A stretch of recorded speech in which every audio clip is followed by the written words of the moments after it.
Bien-aimés dans le Seigneur, nous sommes dans notre espace Une vie chrétienne de qualité où nous partageons la parole de Dieu. Aujourd'hui, nous allons parler de Jésus-Christ, notre Seigneur et Sauveur, en tant que parole, la parole de Dieu. Nous lisons dans l'évangile selon Jean, 1 Jean,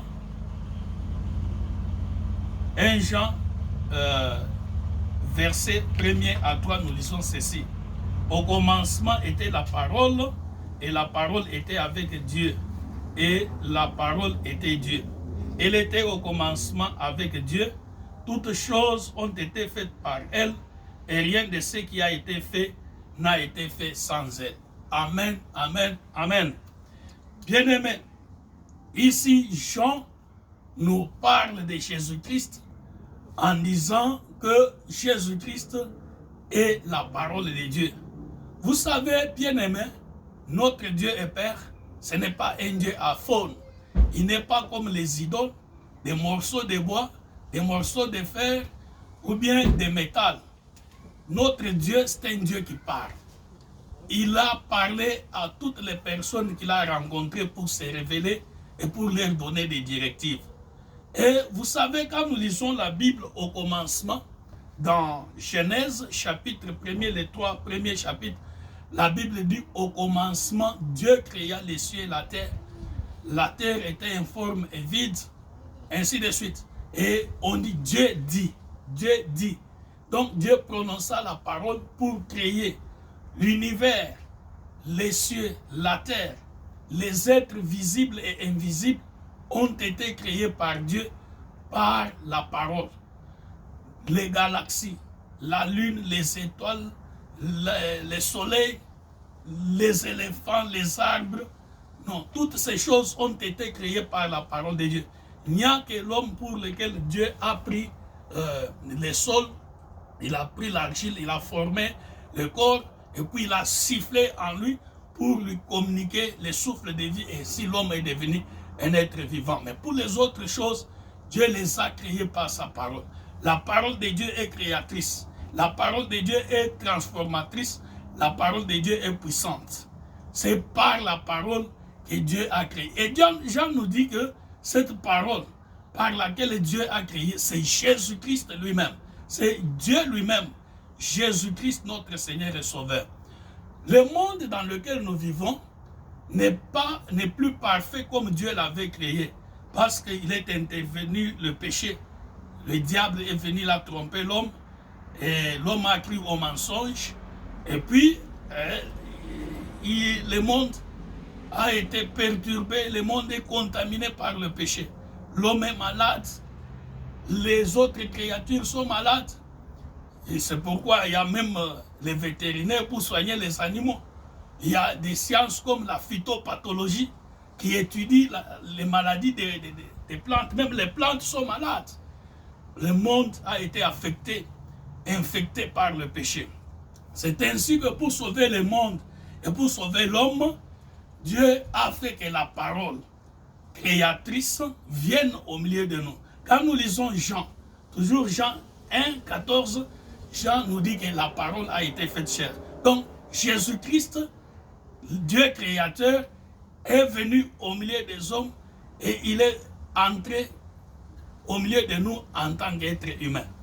Et vous savez, Jésus a continué à manifester la puissance de la parole par son ministère terrestre. Le ministère terrestre de Jésus-Christ, il a accompli par les enseignements, par les signes et les prodiges. Et cela était dans la puissance de la parole. Jésus a chassé les démons par la puissance de la parole. Il a guéri les malades par la puissance de la parole. Il a arrêté les storms.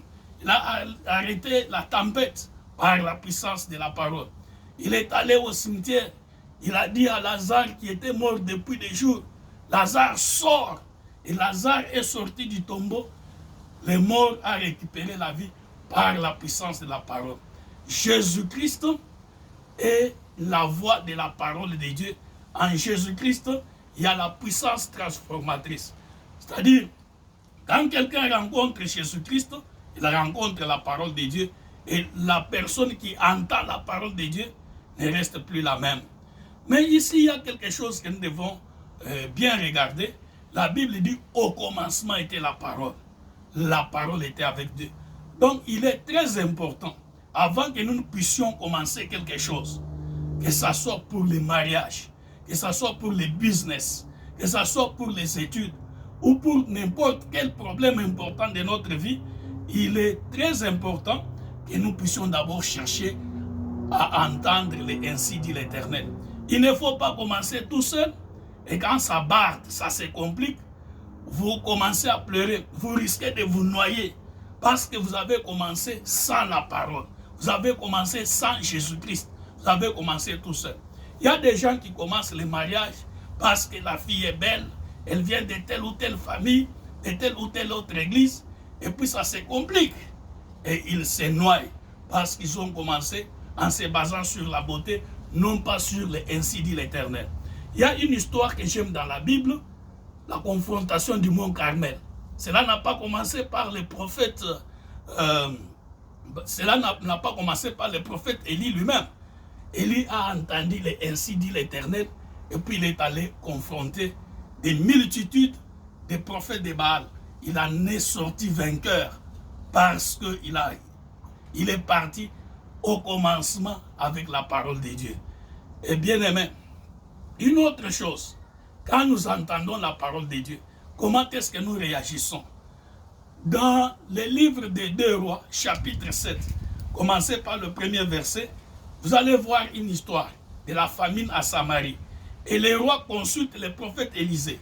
Élisée donne une prophétie selon laquelle les prix de la nourriture allaient baisser les jours suivants à la même heure. C'est-à-dire quelque chose qui était à $100, on allait l'acheter à 10 cents le lendemain. Alors l'officier sur qui s'appuyait le roi a dit, même si Dieu ouvre les cieux, cela ne va pas se passer ainsi. Et Élisée sur place a reçu la parole de Dieu pour lui dire, tu verras ça, mais tu ne vas pas en bénéficier. Et l'homme a été écrasé le lendemain quand les gens qui revenaient de la récolte de la nourriture dans les camps de l'ennemi rentraient dans la ville, il n'a pas pu en bénéficier. Bien-aimés, nous ne devons pas douter de la parole de Dieu. Nous devons croire et la mettre en pratique. Il y a un de mes amis qui a un don très avancé de prophétie. Il est au Congo. Un jour, il était allé prêcher au Kassai. Il prêche dans un village. Et Dieu lui dit de dire aux gens de l'église que là, devant l'église, il y a un gisement de diamants. Et puis, il prêche, il dit ça. Vous savez, quand on a invité un prédicateur, les gens viennent, même les gens qui ne vont pas à l'église, ils viennent écouter. Alors, il y avait des fumeurs de chanvre qui étaient là. Les gens de l'église, les pasteurs, les diacres, tous ont écouté cette prophétie, mais ils n'ont rien fait. Et le pasteur est reparti. Et puis, il y a eu la crise. Alors, les fumeurs de chanvre, là, ils disent, ah, pasteur,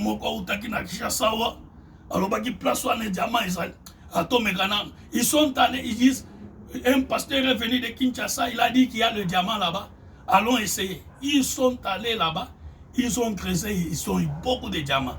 Et maintenant, les gens de l'église sont allés pour ramasser un peu les miettes qui restaient tout à gauche.